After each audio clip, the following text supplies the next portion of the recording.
Pop! The tiny egg cracks open and here you are, a silkworm baby. Not even a moth yet.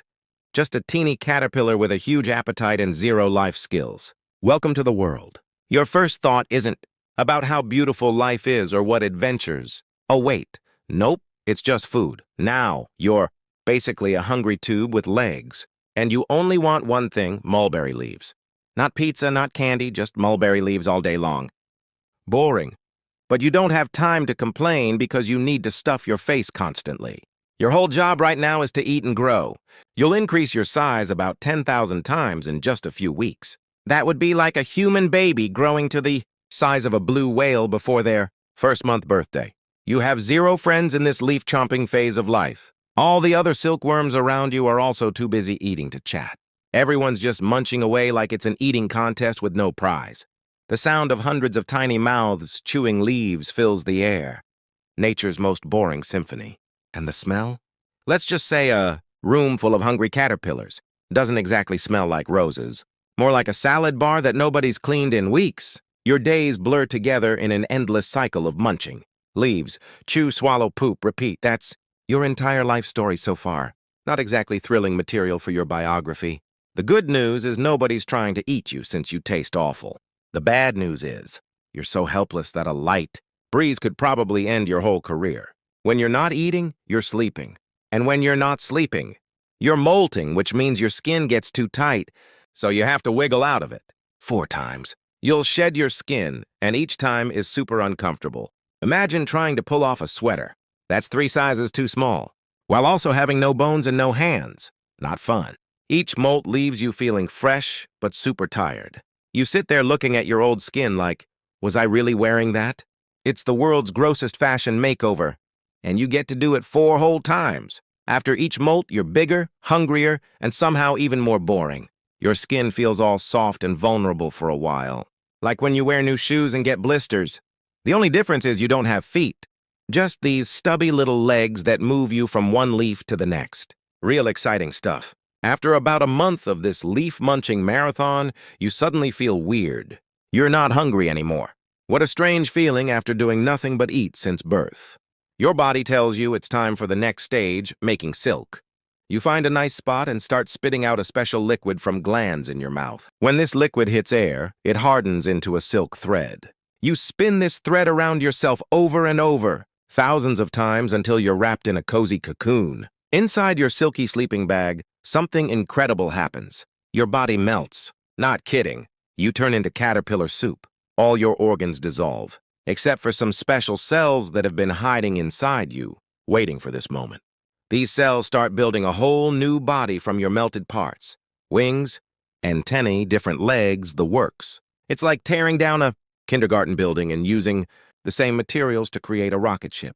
This soupy transformation is called metamorphosis, and it's both super cool and super gross. Imagine if you went to bed tonight and woke up as a completely different creature. While you're melting and rebuilding, you're not aware of anything. It's like the longest, weirdest nap ever.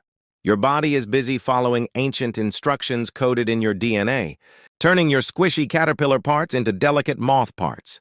You're getting fancy new muscles for wings you've never had before. Your simple caterpillar eyes are being replaced with compound eyes made of thousands of tiny lenses. Even your brain is changing. Old caterpillar memories about which leaves taste best, gone. Replaced with new instincts about flying and mating. 2 weeks later, it's time to break out of your cocoon. But wait, where are your teeth? You don't have any. You spit out a special liquid that dissolves a hole in the silk. Then you push and squeeze until you pop out head first. Hello, world. Look who's a moth now, except something's not right. Your wings are all crumpled and wet. You hang upside down, waiting for blood to pump into them so they'll expand. Slowly, your wings stretch out. They're white with maybe a few brown marks. Not exactly flashy, but they're yours now. You can finally fly and enjoy life, right? Wrong. Your mouth doesn't work anymore. All those fancy mouth parts you had as a caterpillar, gone. Replaced with a useless stub. You literally cannot eat or drink anything ever again from this point on. You're basically starving to death, but very slowly. You have maybe a week to live, tops. So what's your mission during this super short adult life? Finding a mate, of course. If you're a boy moth, you have to flap around frantically trying to find girl moths by following their smell. Your antennae are super sensitive and can detect female scent from miles away. It's like having a GPS that only gives directions to potential dates. Female moths have it slightly easier. They just sit around releasing smelly chemicals called pheromones that basically shout, "Hey boys, over here!" Then they wait for the males to show up. Romantic, right? Once you find a mate, the whole thing takes just a few minutes. Then, if you're female, you lay about 300 tiny eggs. You carefully glue each egg onto a mulberry leaf. It's exhausting work when you're already starving. If you're male, you just fly off looking for more females until your energy runs out. And that's it. Game over. No retirement plan. No golden years. You drop dead from exhaustion and starvation after just a few days of adult life. All that work, eating all those leaves, building your silk cocoon, transforming your entire body, just for a few days of flying around without even getting a single snack. Nobody throws you a goodbye party. Nobody writes you a moth obituary. You just fall from the sky or drop off a leaf somewhere, and that's the end of your story. After all that dramatic transformation, your big finale is just becoming a snack for ants or turning into dust on the ground. Talk about an anticlimactic ending. Some of your moth friends might live an extra day or two if they're really lucky. But what's one more day when you can't even enjoy a sip of water or a bite of food? Your stomach is basically, just for show at this point, the biological equivalent of those fake pockets on fancy pants.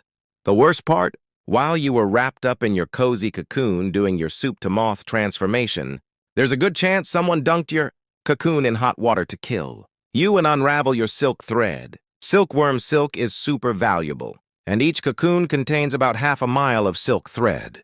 So billions of your brothers and sisters never even get their few days of flapping around. For those lucky enough to become moths, the final insult is how bad you are at flying. After all that work transforming into a winged creature, your flight skills are embarrassing. You flap around like a drunk paper airplane, bumping into everything. You can barely steer. Thousands of years of domestication have made you plump and clumsy. Wild moths would laugh at you if they weren't busy avoiding bats. Oh, and those fancy white wings? They're completely useless for hiding from predators. You stick out like a sore thumb against any dark background. Birds, bats, spiders, they all see you as a convenient flying snack. Your only defense is flying at night. But even then, bats can hear your clumsy wing flaps from far away. The final nail in your moth coffin? You're not even remembered for who you are, just what you make. People don't care about your short, difficult life or your amazing transformation. They just want your silk for fancy scarves and smooth bed sheets. After thousands of years of domestication, you've become the ultimate one-hit wonder, famous for a single thread that you spend your whole caterpillar life preparing to make. You're basically the most exploited fashion worker in history. Congratulations. You've lived the most thankless life in the insect kingdom, and that's saying something.